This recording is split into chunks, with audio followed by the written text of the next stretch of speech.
सो hey guys, आज के video में मैं आपसे बात करने वाला हूँ मेसो कंपाउंड्स के बारे में। अगर आपको ये वीडियो देखने के बाद अच्छा लगे तो इसको जरूर लाइक कर देना और इसी तरह के यूज़फुल वीडियोस के लिए चैनल को सब्सक्राइब कर देना। करते हैं वीडियो को स्टार्ट। तो बात करें अगर मेसो कंपाउंड की, तो मेसो कंपाउंड हमेशा ऑप्टिकली इनएक्टिव रहते हैं, ठीक है। उसके बाद उनमें हमेशा प्लेन ऑफ सिमेट्री पाई जाती है, ठीक है।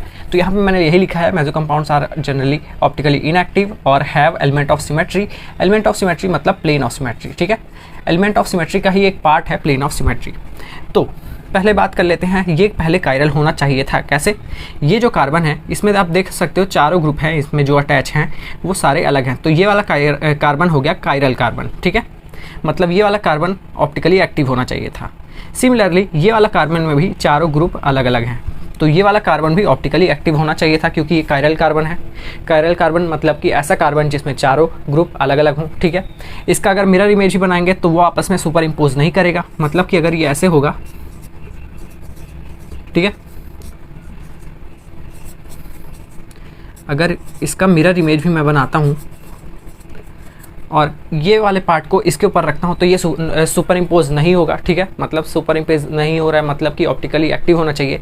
पर आखिर इसमें ऐसा हुआ क्या जो कि ये ऑप्टिकली इनएक्टिव हो गया?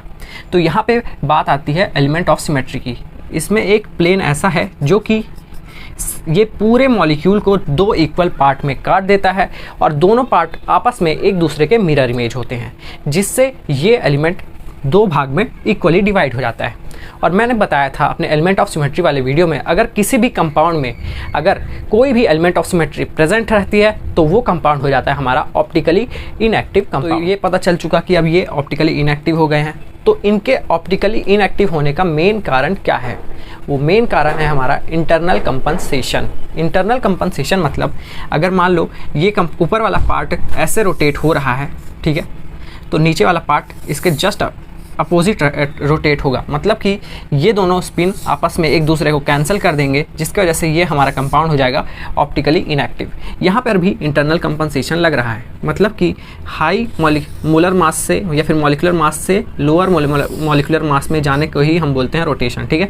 अगर मान लो ये आर रोटेशन दे रहा है तो ये एस रोटेशन देगा, जिसकी वजह से ये दोनों आपस में एक दूसरे को कैंसिल कर देंगे और वो हो जाएगा ऑप्टिकली इनएक्टिव।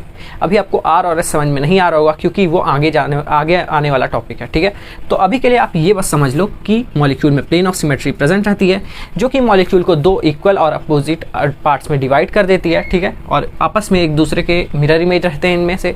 अगर किसी भी कंपाउंड में प्लेन ऑफ सिमेट्री या फिर कोई भी एलिमेंट ऑफ सिमेट्री प्रेजेंट रहती है तो वो वाला कंपाउंड हमारा हो जाता है ऑप्टिकली इनएक्टिव। और मेसो कंपाउंड में ऑप्टिकली इनएक्टिव होने का कारण क्या है?